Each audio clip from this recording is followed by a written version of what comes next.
मेरा नाम है हरिया, मैं काम करता हूँ बहुत बढ़िया, खाता हूँ खाना और रोज गाता हूँ गाना। अरे यार, आज तो बहुत देर हो गई। इस खतरनाक जंगल को देखकर तो मेरे हाथ पैर ठंडे हो गए हैं। अगर मैं वक्त पर गांव नहीं पहुंचा तो मालिक बहुत नाराज हो जाएंगे। तभी हरिया को एक आवाज सुनाई देती है। सुनिए हरु जी। अरे, ये आवाज किसने दी? तभी हरिया को सामने कुछ दूर एक औरत खड़ी दिखाई देती है। अरे भाई, ये औरत अकेली इतनी रात को इस जंगल में क्या कर रही है? चलकर पूछना पड़ेगा। फिर हरिया अपनी बैलगाड़ी उस औरत के सामने लाकर रोक देता है और उससे पूछता है। अरे सुनिए, आप इतनी रात को इस खतरनाक जंगल में अकेली क्या कर रही हैं? तभी वो औरत मीठी आवाज में कहती है, अरे हरु जी, आप आ गए। मैं कब से आपका इंतजार कर रही थी। वैसे तो यहाँ से काफी लोग गुजर चुके हैं, लेकिन मैं खास आपका इंतजार कर रही थी। अच्छा, तुम सच कह रही हो? मुझे तो यकीन नहीं हो रहा है। वो क्या है ना, आज तक किसी ने मुझसे इतने प्यार से बात नहीं की। हाँ हाँ हरु जी, मैं सच कह रही हूँ। अब देर मत करिए और जल्दी से मुझे मेरे घर तक छोड़ दीजिए। हाँ हाँ, कौन सी बड़ी बात है, अभी छोड़ देता हूँ। आप मेरे पीछे बैलगाड़ी में बैठ जाइए और मुझे रास्ता बताते चलिए।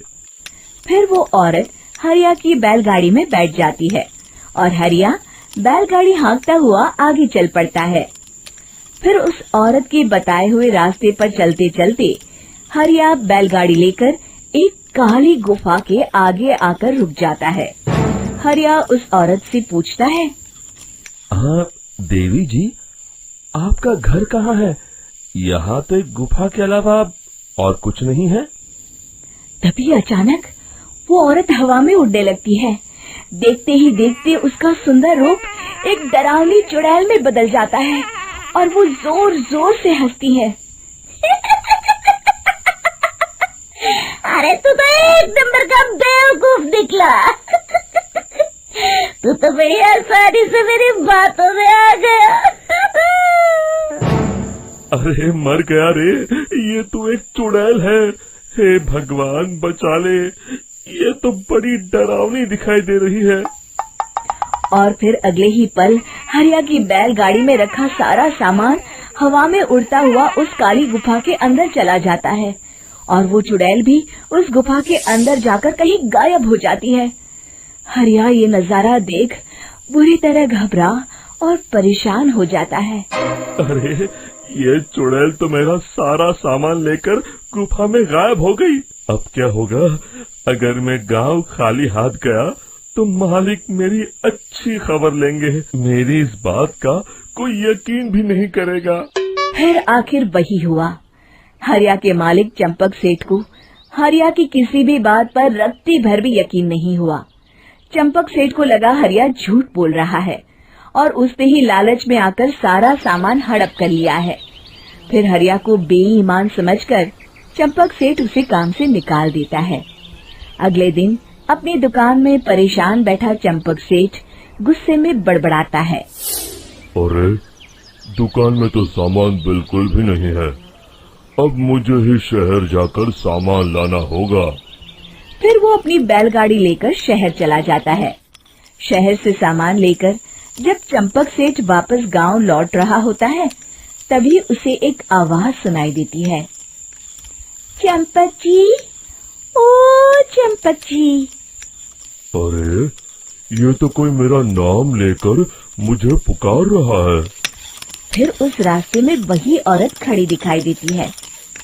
फिर क्या था, हरिया की तरह चंपक सेठ भी उस औरत के पास अपनी बैलगाड़ी लेकर जाता है और वो भी उसकी चिकनी चुपड़ी बातों के मुंह जाल में फंस जाता है। फिर चुड़ैल उसे भी अपनी गुफा तक ले जाती है और उसका सारा सामान लेकर गुफा में गायब हो जाती है। बेचारा चंपक सेठ लाचार होकर खाली हाथ गांव लौट आता है। फिर ये उस जंगल में रोज की बात हो जाती है। जो कोई भी शहर से कुछ लेकर गांव की तरफ लौटता, वो चुड़ैल उसे बेवकूफ बनाकर उसका सारा सामान लेकर गुफा में गायब हो जाती। एक दिन हरिया एक लकड़हारे को उसी जंगल की तरफ जाते हुए देखता है। फिर हरिया उसे रोकते हुए कहता है, अरे भाई, क्यों अपनी मौत को दावत दे रहे हो? मेरी बात मानो, आगे जंगल में मत जाओ, वहाँ एक बड़ी भयानक चुड़ैल रहती है। लकड़हारा हरिया की बातों को नजरअंदाज करते हुए कहता है, अरे भाई, मुझे पहले ही बहुत देर हो चुकी है, मुझे जाने दो भाई। शाम तक लकड़ियाँ काट कर शहर के बाजार में बेचना है। तुम अपनी ये कहानी किसी फुर्सत में बैठे इंसान को सुनाओ, मैं तो चला। इतना कहकर लकड़हारा वहाँ से आगे जंगल की तरफ चला जाता है। फिर अगले दिन गांव के मुखिया के घर के बाहर बहुत सारे लोग जमा हो जाते हैं।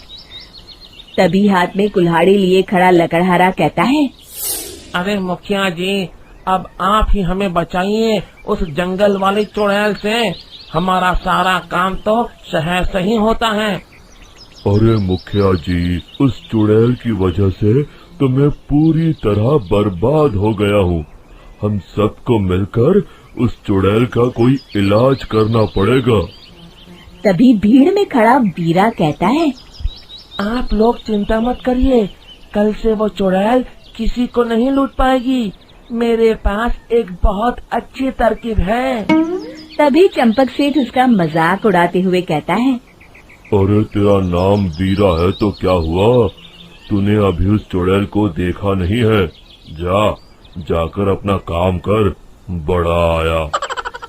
तब मुखिया जी कहते हैं, नहीं चंपक सेठ, मुझे लगता है हमें इस लड़के को एक मौका देना चाहिए।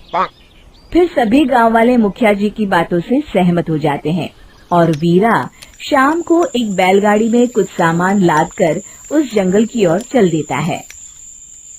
वीरा, ओ वीरा, कहाँ जा रहा है?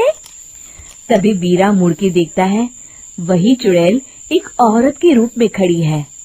अरे बहन जी, मैं आपको ही ढूंढ रहा था। देखिए, मैं आपके लिए क्या लाया हूँ। है? अरे वाह, तो खुद मेरे लिए इतना सामान लाया है। तू ही अकेला गांव में समझदार है। जरा देखो, मैं भी खोल के, बड़े भूख लगी है। जैसे ही चुड़ैल उस सामान पर से कपड़ा हटाती है, एक भगवान शिव की तेज रोशनी उसके अंदर मूर्ति से निकलती है और चुड़ैल अपने असली रूप में आकर जलने लगती है। अरे मैं जल रही हूँ, बचाओ! बचाओ! ओम नमः शिवाय! मर गई मैं! देखते ही देखते वो चुड़ैल राख के साथ उड़ जाती है और सभी गांव वाले भी वहां आ जाते हैं। शिक्षा बुराई पे सदा अच्छाई की ही जीत होती है।